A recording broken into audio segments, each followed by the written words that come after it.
Assume that your consent has been given to record this meeting and post it on social media platforms. Good morning, everyone. I, Anushi Chhabra, on behalf of Kirori Mal College, welcome you all to this session by ALMA Connect KMC. Today, joining us, we have our staff coordinator, Dr. Seema Joshi ma'am. I would request ma'am to give the welcome note. Over to you, ma'am. Thank you, Anushi. Dear all, good morning. First of all, I would like to welcome our alumna, Ms. Subhi Varma, in session 14th of KMC ALMA Connect event 2021 on building career paths by sparking conversation and connections with alumni. Before we formally start with the session by our speaker, I would like to provide all of you and especially our speaker an overview of Kirori Mal College Alumni Network activities till date. I'm delighted to inform all of you that we celebrated our Founders Day in the year 2021 following a hybrid model for the first time. This year, after the formation of Kirori Mal College Alumni Network during coronavirus period, we thought of having a month-long celebrations of our Founders Day instead of one day, and that too by bringing in one of the important stakeholders of our institution with us, and that is our very own alumni, whom we consider to be our brand ambassadors. We adopted celebrating our young alumni achievers as a theme during the first week of February, given the fact that India is a youthful country, and as an educational institution, we understand very well our institutional and social responsibility. We are shaping young minds by giving them right kind of education and trying to ensure right kind of ambience for learning. We organized panel discussions, speaker sessions, experience sharing sessions through this knowledge sharing platform of Kirori Mal College Alumni Network, wherein our young alumni participated and did career guidance, mentoring and hand-holding of our current students during the month of February.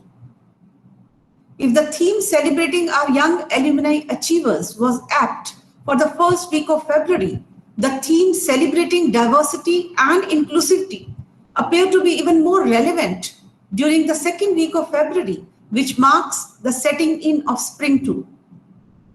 During the following weeks, we celebrated ethical and entrepreneurial spirit of our alumni. We invited 17 alumni speakers from India and abroad, organized 13 virtual sessions, which benefited more than 1,000 participants during the founder month of February.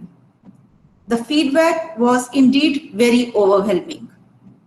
In the month of June, we organized two important events on International Yoga Day. Live yoga sessions on the eve of International Yoga Day, followed by Sahaj Yoga meditation session, which were in perfect alignment with the theme of International Day of Yoga 2021, that is Be with Yoga, Be at Home.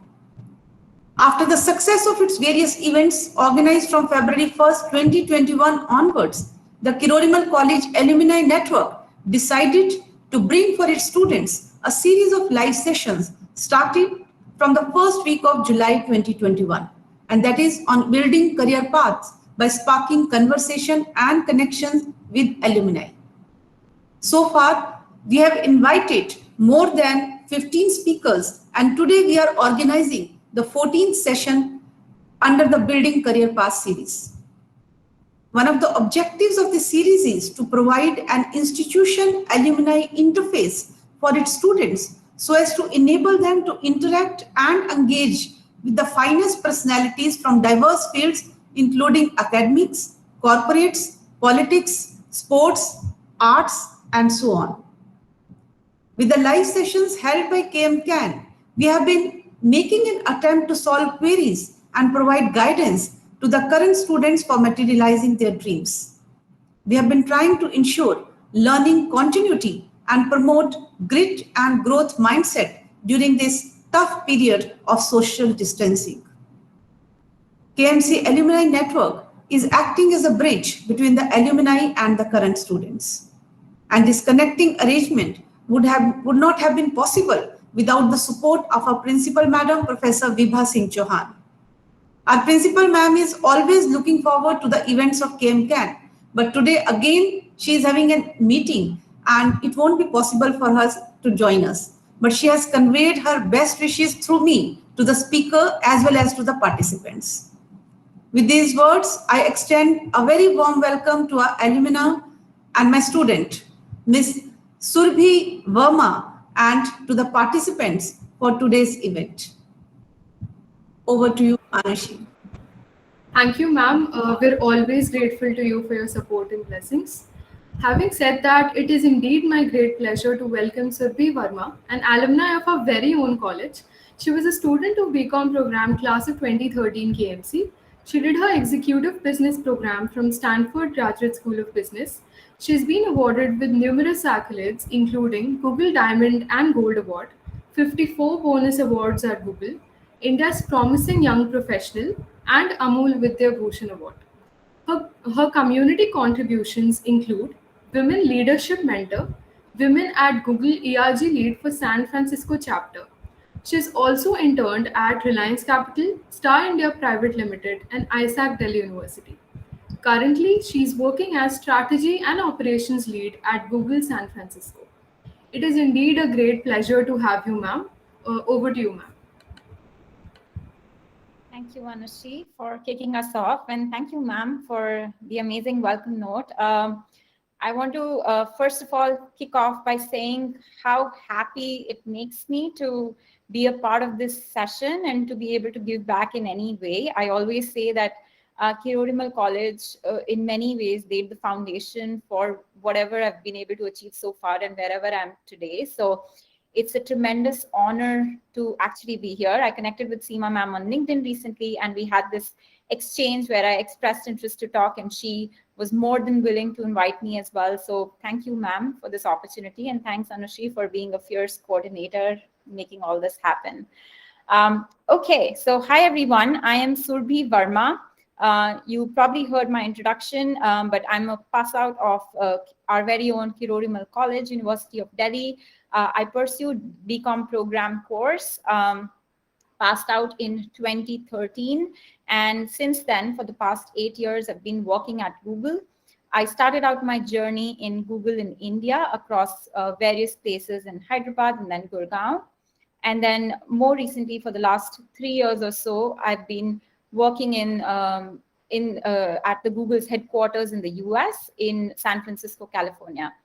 That's where I currently live, but it so happened that right now I'm actually visiting India after a huge gap of almost 2 years because of the pandemic. So the balloons that you see behind me was actually my warm welcome from my parents when I came home after 2 years. This was their welcome to me. So I'm visiting my family right now. I'm currently in Ambala, which is, for those who don't know, is a smaller city in Haryana. That's where I'm from. That's where I've lived most of my life, and that's where I'm visiting my parents right now. Cool. So I'm going to be presenting a few slides and give you a little background about myself, my journey from KMC, and whatever I've done so far. And my hope really from this session is to leave you all with some curiosity, but a lot more inspiration about how to think about your career paths. I will talk about my career moves as well. And I hope to also give you a little bit of sneak peek into my life so you can get to know me better. And I'm always happy to connect with any of you later as well. So I'll be sure to leave that information, and I will leave a lot of time for our questions as well. I'm just trying to bring up my screen to present, so give me a moment.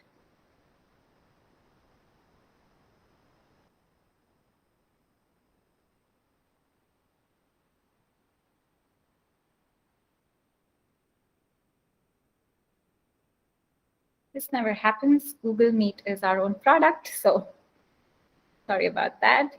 Okay.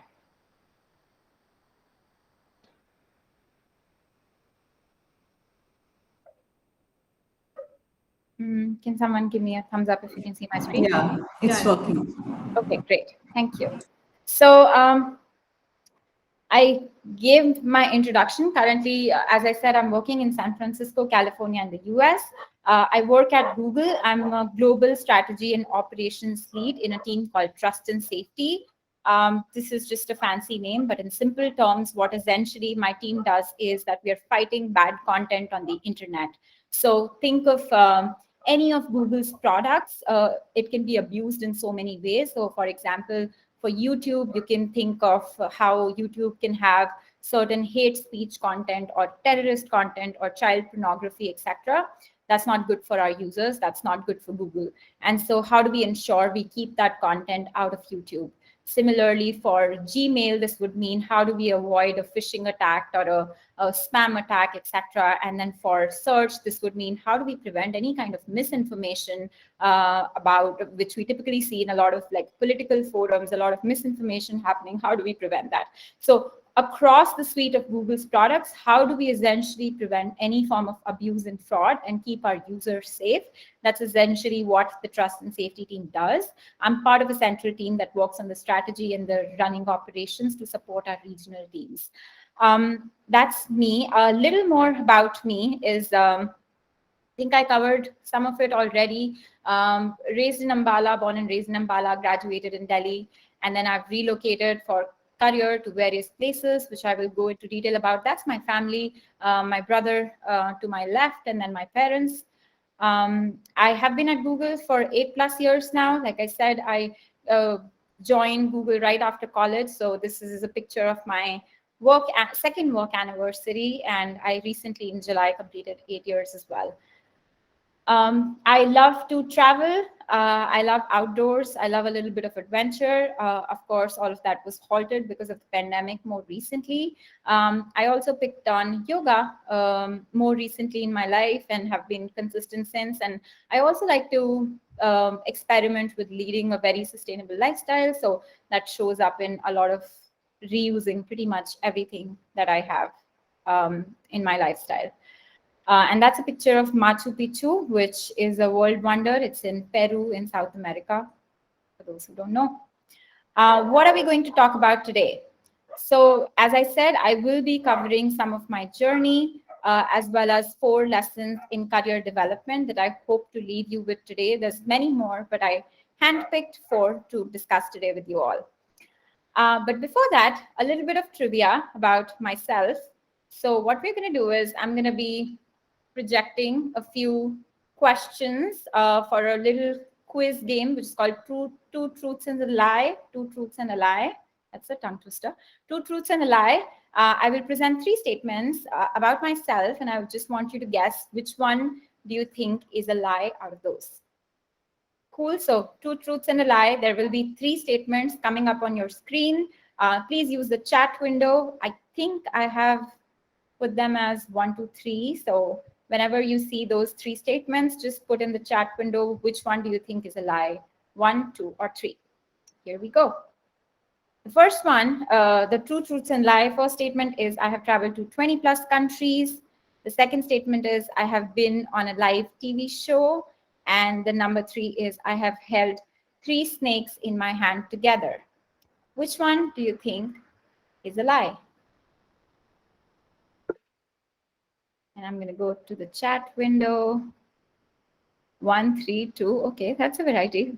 Okay, somebody said 4, but there's only 3 statements. 2, 3, 3. Okay, lots of 2s and 3s. Yeah, I kind of gave it away when I said I love to travel. So I think 1 is more believable now. Okay. Wow, that's a pretty good guess. Yes, 3rd is a lie. I hate snakes. I'm scared of snakes. I actually saw lizards in my room the other day and I freaked out because I haven't seen lizards in a while, living in the US now. So I hate snakes, so that's a lie. And I've never touched or never held them. I have been on a live TV show, and interestingly, the reason I put that is because it was an opportunity I got through Kirori Mal College, was to be a part of a news live show when Amitabh Bachchan was promoting one of his movies, and students of KMC got an invite because he's an alum of our college as well. And I was part of that show, and I got an opportunity to ask him a question. And guess what my question was? I asked him, why does he not visit the college anymore? Of course, he had a long-winded answer to say that he used to visit, and he told us some cool stories about his time at KMC. but that was a fun fact. So yes, 3 is a lie. We're going to do one more of this, and then we move on. And yeah, I have traveled to 23 countries, and my goal is to travel to 30 countries before I turn 30. I am 28 and I still have a year and a half, so I'm hoping that the world can open soon so I can finish my countdown. Okay, the next one is I have eaten dash in one go. I have eaten 10 raw green chilies. I have eaten 15 pani puri or golgappa, whatever you call it. And I have eaten 12 mangoes. Which one do you think is a lie? Chilies, pani puri, mangoes. 1, 2, or 3 in the chat window. 3, 3, 3, lots of threes, and then some ones. Okay, 1, 2. So I'm seeing more 3s so far. I'm gonna give 5 more seconds. Okay, I've actually had 12 mangoes, so 3 is not a lie. 1 is a lie. I cannot do so many raw green chilies, but I'm always up for a good challenge. So yes, I've eaten 12 mangoes as part of a mango eating competition, and I've eaten 15 pani puris, which I don't think is so unbelievable for people who are actually fans of pani puris. So I've eaten that as part of a competition as well. Okay. Thank you for participating. Now that I have all your attention in this morning, I'm going to move to the main topic for the day, which is going over my journey as well as some lessons in career development. I think, so like I was saying, right, like my hope with this is to be able to cover a few sorry, give me 1 second. My hope is to be able to cover a few things about my journey, but also about what I have gone through in my career, right? So the first one, which I say, get comfortable being uncomfortable, it's actually something that we often say at Google, which is, it's a saying that you have to be uncomfortably excited.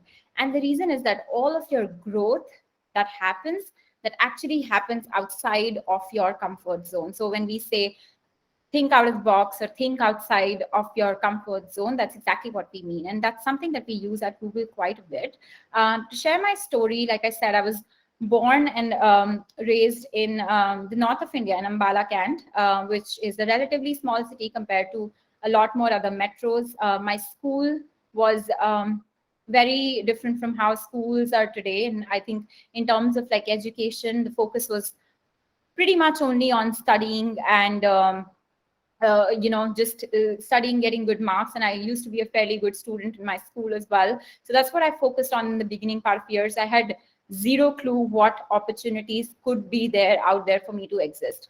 One of the bravest decisions that me and my family took early on in my school, and I don't know how rare that is now, but at least back then when I had to decide to go to school, to college in 2009 and 10, I think one of our big considerations was where to go. And coming from the town that I'm from and coming from the family and social circles that I'm from, having your daughters closer to you used to be commonplace, even in my families. And so from my school and from our social circles, I was pretty much the only one to actually think about moving outside of Ambala and thinking about my education, that how I could pursue education outside of Ambala as well. A common place was to stick around in the city and further your undergrad and then think about if you want to go to like a bigger city. So that one decision, which my parents were hugely supportive with as well, kind of laid the foundation to a lot of like opportunities and opening my mindset as well as my thinking to what all opportunities that could exist. Because unfortunately in my schooling, I did not have as many, say, extracurricular opportunities or leadership opportunities, etc., because the focus really was just like get good grades, sometimes even to the extent of cramming, which was actually unfortunate. So that one decision of making the move from Ambala to Delhi actually laid the foundation. I applied for a lot of good colleges and University of Delhi, which was my first preference. And I got through Kirori Mal College, which is a great prestigious institution. So I was thrilled to be starting a new journey. Of course, there was a little bit of a sadness to be moving away from family at a fairly young age, but that's kind of what laid the foundation for a lot of my growth then. So I think this is to say that we need to be able to seek opportunities that help us grow. We need to be uncomfortably excited. As you said, there's a innovation framework that we teach at Google. It is called, it's basically to do with how to have the innovation principles, how to have childlike curiosity for the unknown. So if you all have like siblings, cousins, or anyone, nieces, nephews in your family who ask a lot of questions, it is because children have this mindset of asking a lot of questions, and they have this childlike curiosity for the unknown. And that's what I always say, right? Like, unknowns can be really daunting. So for me, my moving from a comfort space of my parents, of my friends, of my social circles was a very comfortable space to be. But I was very curious to see what's out there for me to explore when it comes to education, when it comes to understanding the social norms and the society, and then living in a completely new place by myself. I applied this again in my life 3 years ago when I was 24, 25 to pursue this opportunity in the US that I currently work on. I have zero family that is in the US, or for that matter, I was the first woman in my family to actually even move outside independently on my own to pursue a career. So just finding myself in these positions where I have no precedent in my family circles, in my friend circles, has been such a daunting kind of situation in a lot of times.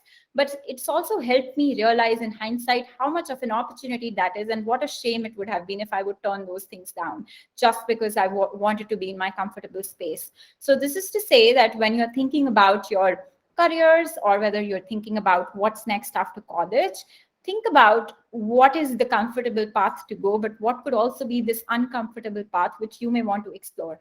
And in the next few slides, we'll explore a little bit more of that. But just take that with you, that when you're thinking about growth only comes from the space when you move yourself away from a comfort box. And so are you really doing that? Just really reflecting upon that and questioning that is really the first lesson I would leave you with. The second one, which is a real world experience, is greater than formal education. So now I know this can be a little controversial thing to say, given we're in a college setup most of this class right now, and you all are studying. So this is not to say please stop studying. This is to say crush at your studying, but also recognize that a lot more experiences will also come outside of your classroom. So understand the value of what learnings can you get outside of your classroom as well, whether it's in your college or outside college. So for me, this showed up in various ways when I was pursuing my undergrad in KMC. So for example, I kind of had, it was a big deal that I had moved away from living with my parents to starting my own life, learning basically learning everything about living independently, but also pursuing education in a great university. But my learning didn't stop just in the classroom, right?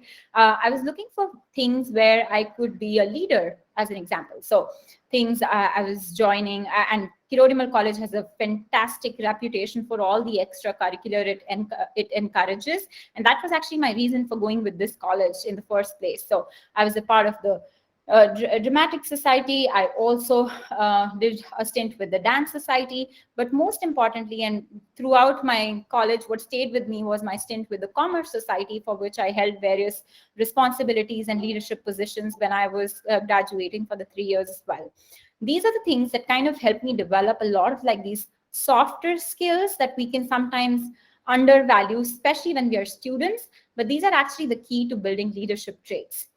Even outside of the college, one of the other things that I did was, and I don't know how it works now, but at least back in my time, we did not really have a mandatory internship as a requirement during college.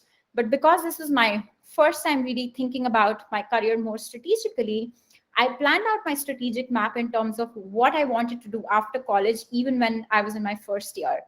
And the answer was I did not have the answer. So what I did essentially was think about, where did I want to get experience? Where did I want to learn the ropes of to be able to decide that path for myself after I was done graduating? And so how that showed up for me was that I was actually searching for internships, searching for opportunities relentlessly. So in 3 years, I actually did as many as 7 internships, which basically meant that I was sacrificing the time to visit my family during summer vacation. Sometimes I was doing double the hours studying in college during the day. That evenings I was working and traveling to go to my internships. But my hope was that it should really pay off in the future. And there was so much real world experience for me waiting to be absorbed. And it did not matter that I was just a student. What mattered was that I was strategic to think about what I wanted to do later. And so these internships meant that I would get a real world feel of what lies ahead. So I explored all these areas. And because, like I said, I didn't really know what I wanted to do, I explored these internships, different internships relating from marketing to even sales to even finance, just because those actually also supplemented classroom textbooks. So if I'm reading about marketing as a subject, I was actually also real time applying it in one of my internships, which was a great experience and not something that every student was equipped with. This was something that I created for myself. So these internships actually helped me build a very cross-domain knowledge of portfolio. And when I made the decision to actually apply for jobs after 3 years, I landed as the only person in my entire batch. There were hundreds of students who sat for placements. I landed as the only person in my undergrad to land the most coveted job at Google at that point in time. So I was actually the last campus hire from Google at that time, because after that, I think Google had taken a pause from doing campus placements. So why did Google hire me? Maybe there are many reasons, but I think one of the things that I attributed to was because I was strategic and I was trying to build my leadership, not just within the classroom, but also outside of the classroom by leading things such as the Commerce Society, making sure I was helpful to my professors when they wanted to put something together, making sure I was building a good relationship with everyone, also making sure that I was utilizing my time well by learning about all these soft skills and taking up these internships that helped me learn so much just in those 3 college years. So this is like my other kind of, to summarize this, that many of us are actually right now also probably are at a crossroads of whether you want to pursue a postgrad or find a job. And I was actually there too. So to share another example from my story, I was actually there too, because I think for I can, at least not to stereotype, but I can share for my parents, a BCom program wasn't a full education.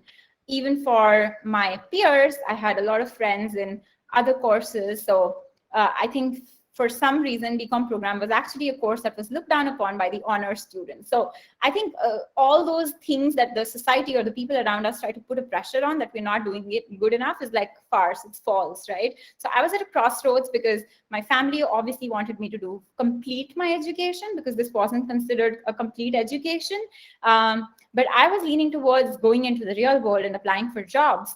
And so I took a chance, persuaded my family, didn't care about what others thought about my degree, and I decided to take that chance and apply for jobs. And that's how kind of I landed a job that others were dreaming of, and I have since then made a great path for myself that I do not ever regret not taking the other path. And again, this is not to say education is not important. So again, from my story, most recently, since earlier this year, I have actually been selected at Stanford. I'm currently pursuing an executive education for Stanford. So wherever needed, I'm supplementing my knowledge by going to education where needed. But did I really need to think about that my education isn't full education after a BCom from KMC? No, I did not by listening to others. I made the right decision. I took a chance to apply for jobs. I landed a great job. And now, after 7 or 8 years into the corporate world, I'm supplementing to make sure I can continue to grow in my corporate career by leading all these tools and learning from business schools, and now getting selected in the most reputable university in the world at Stanford. Right? So I paved that path for myself, and I'm still doing what I wanted to do, but at my own timeline. So this is to say that if you're at a crossroads of thinking what to do next, getting a postgrad or MBA is not the only path to succeed. So please forget about what others have told you. And I'm emphasizing on the only, because for some, this could very well be a path. So if you know that you want to go into a law school, or if you know what exactly what you want to do, then yes, maybe a formal education and postgrad right after your undergrad is the path to succeed. And if so, you do you. Just don't follow the herd. And that's really the key takeaway here. Does this make sense? Can I get a thumbs up in the chat or anything that's resonating so far? I don't want to keep blabbering.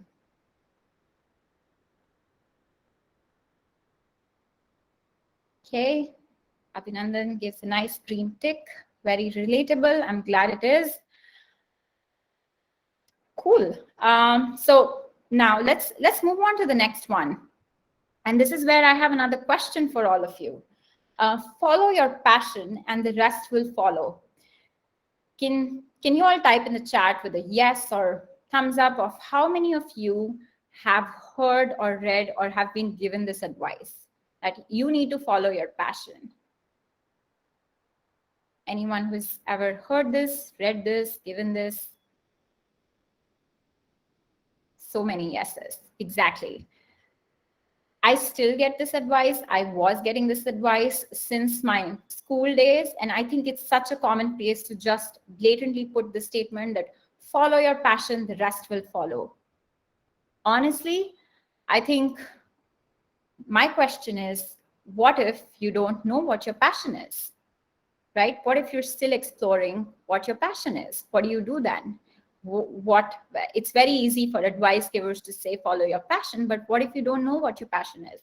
So there's this popular notion that in order to find your dream job or in order to find your dream career, you need to find a path that relates to your passion, right? And I'm here to tell you that stop worrying about finding your passion.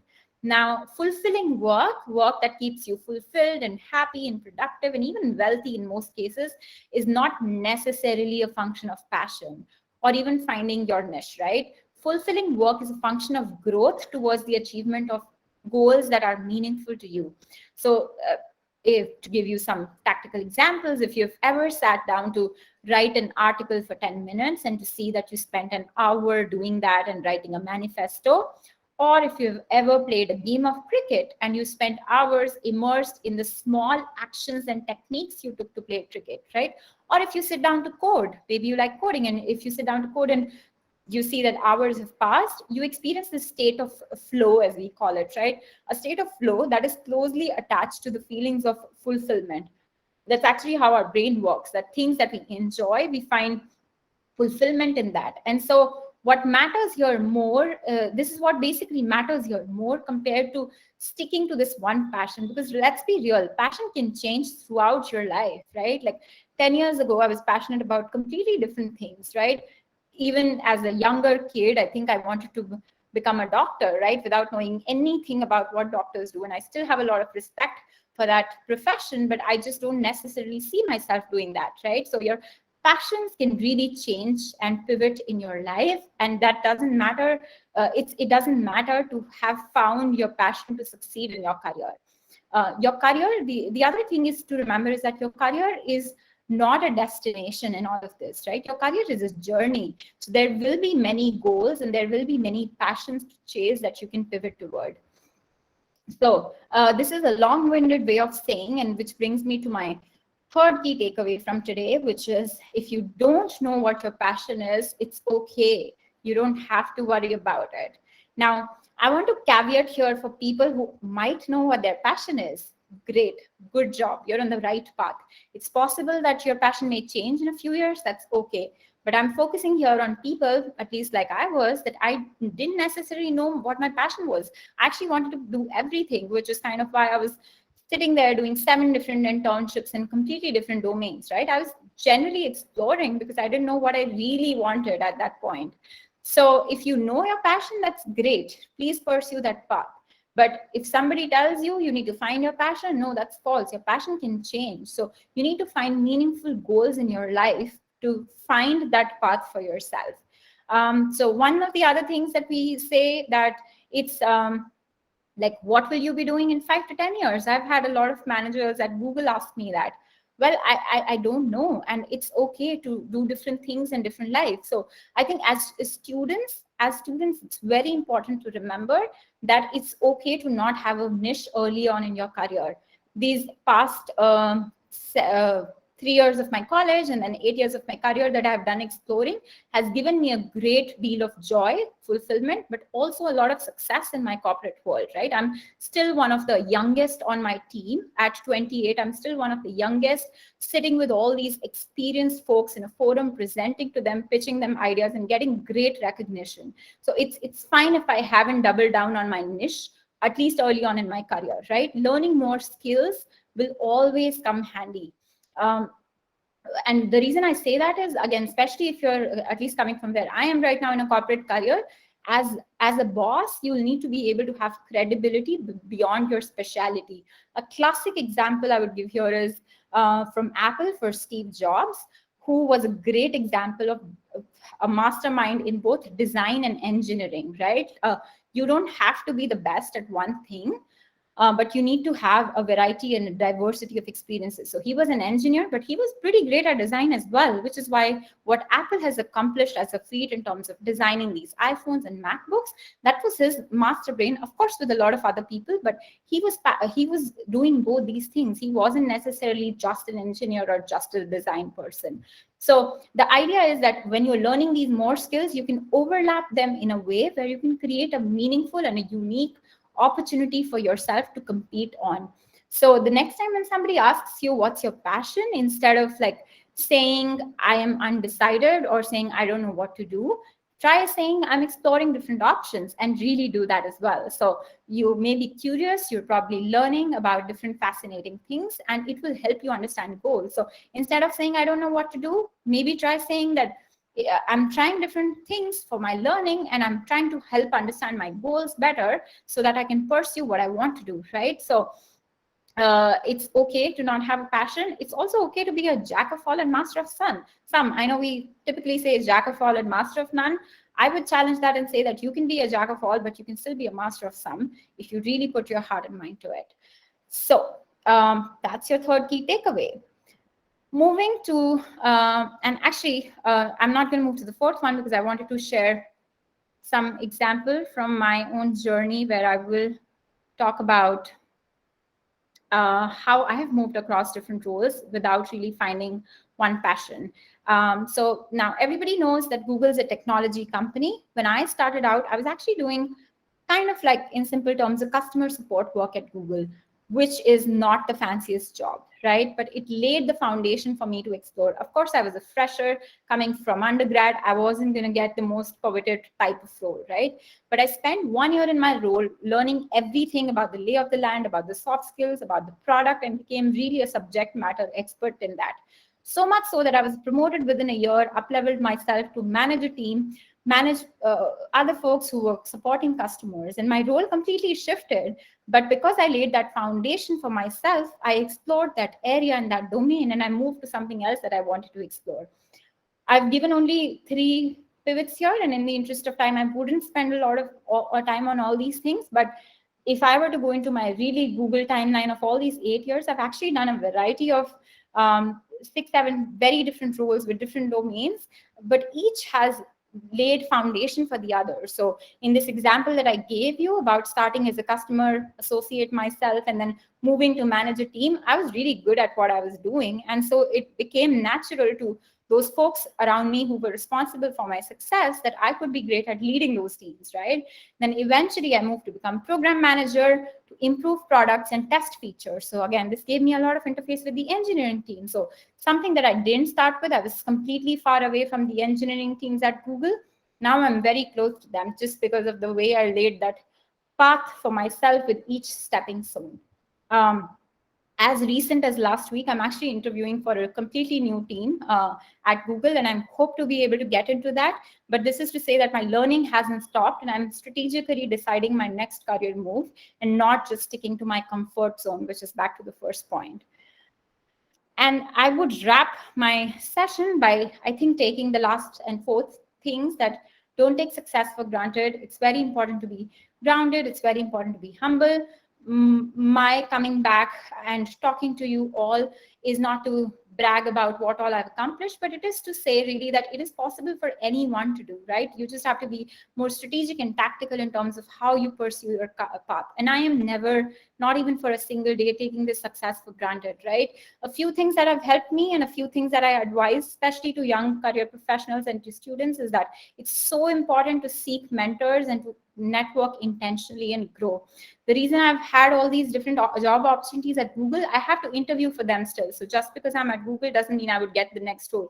I interview for them as well. But I've also sought great mentors. I have networked extensively to be able to grow in these areas. So it's very important to remember that this learning and growth will never stop.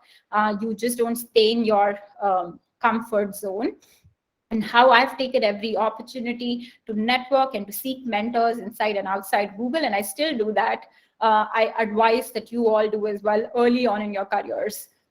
It's also great to find a side gig outside of your everyday work. So if you're a student, like I was saying before, are you tapping into your soft skills? Are you being part of these different opportunities that are available to you in your college or outside of your college?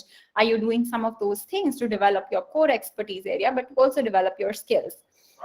One last example I would give is that we have this concept at Google called a 20% project, which is basically that for 20% of your time, you can work for completely different work outside of what you are hired to do.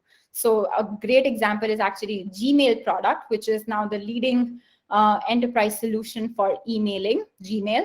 Gmail was actually a result of a 20% project of an engineer who just went away from what he was doing in his core role and decided to spend 20% time on Gmail. And then this was born, this revolutionary product, which became its full-blown team and a full-blown product at Google, right? So in my time at Google, I do a lot of like 20% opportunities to explore these different areas that I'm not even working on right now. So I told you I work in trust and safety, but I also do these 20% in completely different teams to just expand my horizon to what opportunities exist as well. So I want to tell you that you can apply this concept to your life. If you're doing something, make that your priority, but can you think about this 20%, which could be like a side gig or something else where you can push yourself to learn completely different new skill and explore that path, and who knows, that may become your core expertise area someday. So to recap, we talked about 4 things: getting comfortable, being uncomfortable, how real world experience is most times greater than formal education. If you don't have a passion, no worries about it. And lastly, not taking success for granted. So I'm excited for what lies next for you all. And I hope this was helpful. I hope this was insightful, but also inspiring. And I'm open to any questions that anyone may have.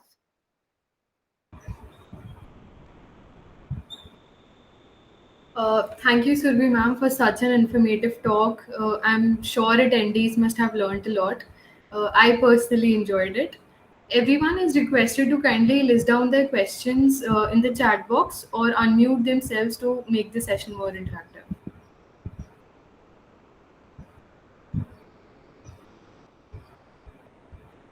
All right, so till then, there are some common questions which most of us have. I'll shoot. Could you throw some light on your current work and role in Google?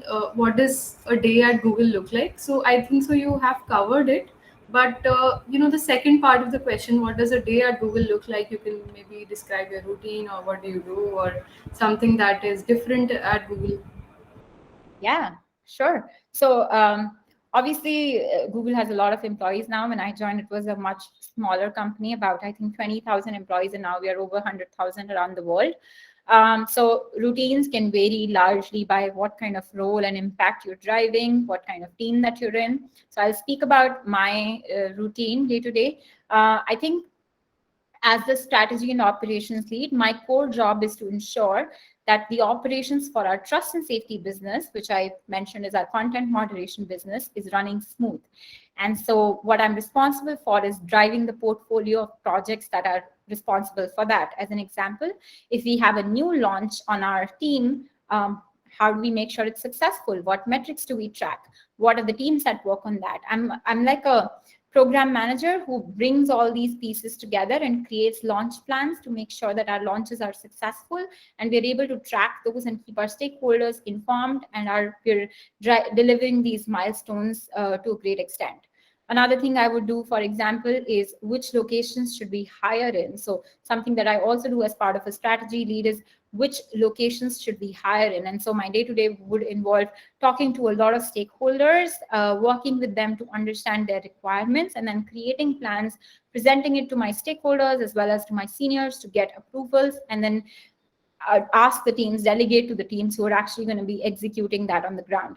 So that's kind of like the core work aspect of it. But obviously, you're doing a lot more than your core work at Google. Google has a great culture.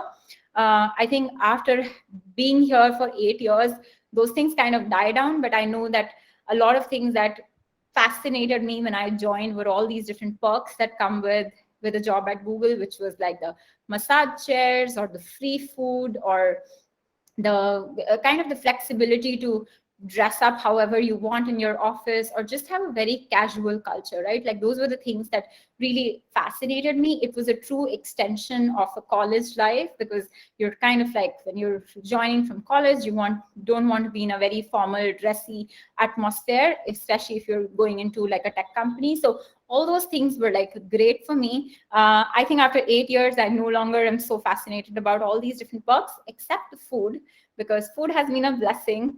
The pandemic has made me realize, so for those who don't know, all the companies, most of the corporates are currently working from home, and so am I, which is why I'm currently in my, like, even this is a blessing, right? I'm able to visit my parents thousands of miles away from actually my job location and be able to work from here and drive impact without any impact on my performance, right? So sure, I'm stretching, sure, I'm doing late night meetings to make up for the time zone difference, but having that flexibility to spend time with my loved ones and being able to work is a great culture in itself, right? And that's something that I'm very appreciative of. A large part of your day-to-day would also be inspired by these other 20% projects that I was saying. So depending on what you're doing apart from your core world, you could be doing that. I think Anushi in the beginning mentioned some of my community contributions. So as a personal value and something that I really value is being able to give back in some way or the other. And so mentorship is an area where I spend a lot of time on. I'm currently the lead for women at Google Network in San Francisco.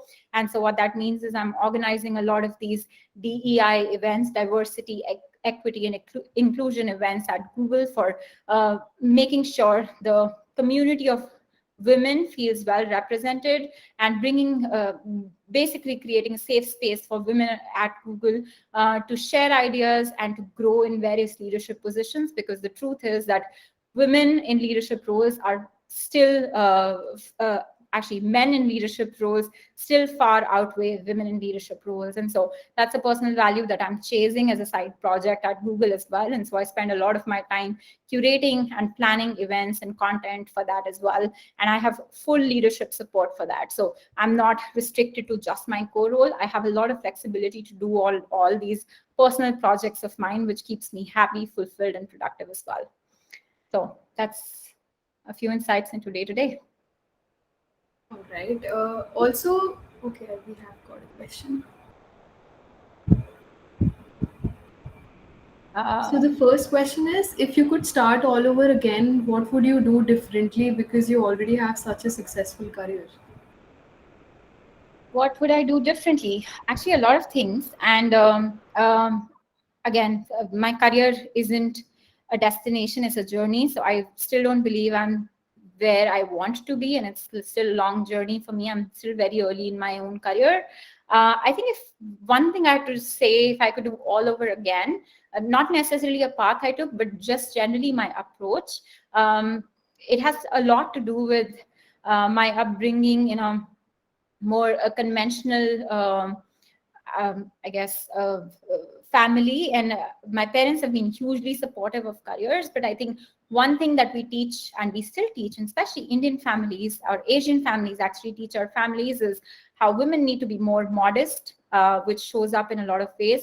Throughout my life, I was told that you do not talk about your accomplishments, you just do great work and you will be rewarded. That is so not true when you are pursuing a career.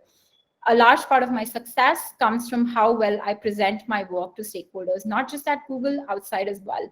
If I hadn't reached out to Seema ma'am to say, hey ma'am, I want to do a talk for the students, I don't think I would have the opportunity. Of course, she could have reached out to me as well, but I created that path for myself, right? So a lot of times, and again, this is true in my day-to-day work as well, that just great performance does not give you great results. You have to go above and beyond. You have to talk about what you're doing great. You have to create visibility for yourself. So if I could do it all over again, I think even though I did a lot of great things in my college, I don't think I branded myself that well, which I could have done early on, and created even more success for me much early on. So I think I would do that. I would stop telling myself that I need to be so modest and humble and not share about my accomplishments, because I should. So something like, for example, a great example of this is when I got through Google, right? Like I said, I was the only one in the entire college getting this job.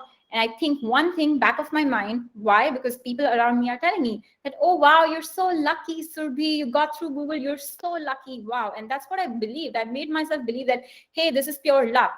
That's BS. That's not true. I created that path for myself. In hindsight, all that I told you that I did, I was super strategic. I was spending a lot of time planning my career when maybe my peers and my friends were out there partying, etc. And I had my fair share of fun as well in college, but I was also extremely strategic much early on, that led me to land that job, which people attributed to luck, right? So just like not downsizing my accomplishments. If I was to change one thing, I think it would be that.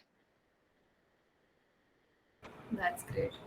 Another question is, can juniors be great mentors? Yes, of course. So I started, and again, I do some of these informal opportunities to mentor. I've actually, since 2 years, I've been mentoring Googlers as well. So now I was 26 years old, mentoring 40 plus years old who've been at Google and who've had a fairly long career journey than me. So having that notion of age as a barrier is actually, again, we need to move away from that mindset, right? You can be great mentors, again, but you need to find what you're good at, right? All of this is only true if you know what you're good at. So Abhinandan, as an example, again, hypothetical examples, but is there some area where you're really skilled, where you're really good, where you have good experience? Because you can only teach others from your skill set or from your experience. You cannot read up something on the internet and teach others. Whatever I shared with you all today, it's not something that I read great books and telling you. I've actually gone through that journey myself. So so do you have a skill or a experience in something that can be a great value to others? Definitely you can be a mentor. You don't only have to be a mentor for career. You can be a mentor for so many other things. So think about what your thing is that you're good at, and maybe find that path. So if you are, I don't know, if you're a final year student, maybe you can think about how you can find opportunities to talk to first year students and help them navigate their 3 years of college, or 3 or 4 years depending on the degree. Or can you work with students and work with them? Or forget all this population, can you work with anyone? And maybe you have a great skill set, maybe you play great guitar, can you mentor them for that, right? So mentoring is a very broad skill set and topic. You just need to recognize what you're good at and what you want to do. Abhinandan, does that answer your question?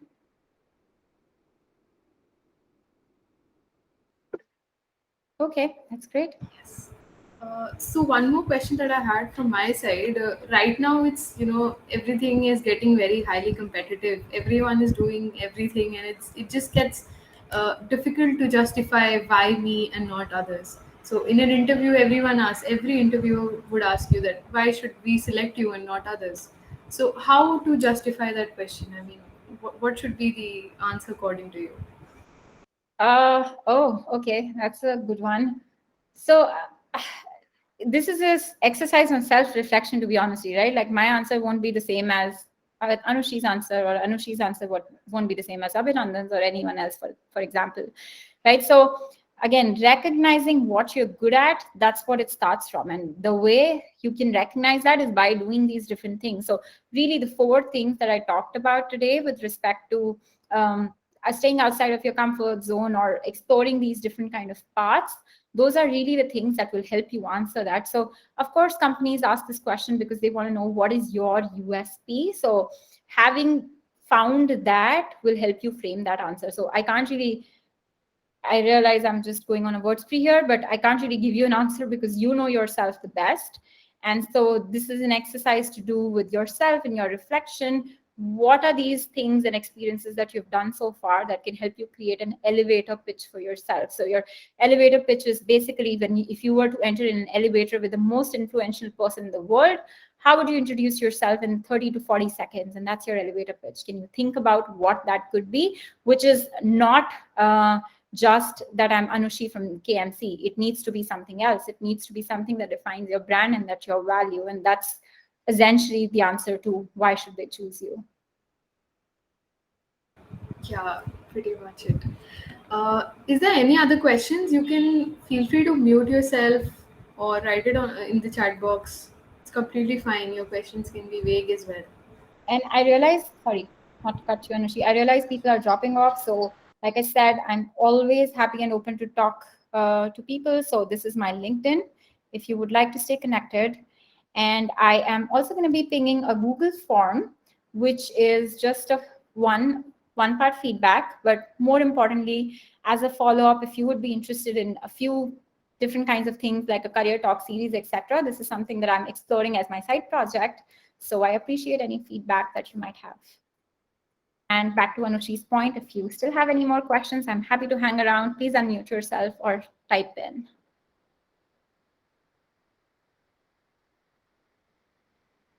So till the time I'll go. While I was seeing your resume, I was very, inquisitive about the fact that how did you make the big jump from Google Gurgaon to Google San Francisco? What was the story behind it? From Gurgaon to San Francisco. Yeah, that's an interesting story, and I'm going to try to keep it brief. And actually, before that, I want to recognize Abhinandan. Hi, I didn't recognize that you were from my batch. I kept thinking that you're a junior, so sorry if my answers didn't make sense to you, but I hope it helped the others. But good to see you. Okay, Anushi. So Gurgaon to San Francisco. I think. One of the things that paved the way was, again, in my exploration journey, I wanted to see if I wanted to pursue a path outside of India as well, not just in career, but in terms of a lifestyle. Again, I was fairly young. I had support from my parents. I was living away from family anyway. So I wanted to explore that. So as part of that, I was actually applying for an opportunity at Google, which I did get selected for. It was a fantastic, it's my most favorite 6 months of my life.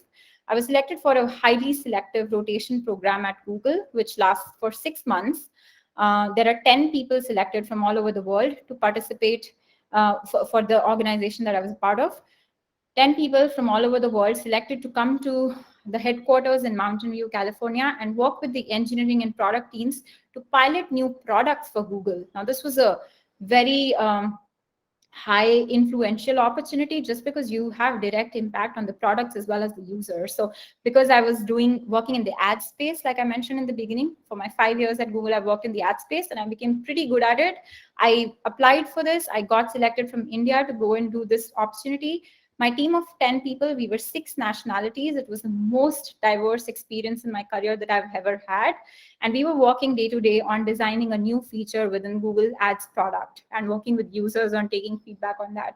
So those 6 months actually helped me realize that if I were to stay in a tech company like Google, not just Google, even outside Google, if I were to stay in tech as an industry, there were a lot more opportunities for me to grow and even have something of my own at some point if I were there in California, especially where the tech hub is, which we call as the Silicon Valley. So that was my motivation. Those 6 months gave me that opportunity. I networked fiercely. I think I gave a tip about networking, just to share a very tactical tip. I love spreadsheets. So what I used to have was a weekly tracker for myself that I have to meet one new person, one new leader every week that I haven't met before from a different team. And again, Google has a great culture with respect to these casual catch-ups. People rarely say no. I know this culture is very unique to Google and maybe some other companies. But I was making it a point that I wasn't just like living my 6 months doing what I was hired to do for those 6 months. I was intentionally networking with these different leaders from different teams to learn about what their different teams do. That helped me build a great network in the US, but that also helped me decide on what I wanted to do next.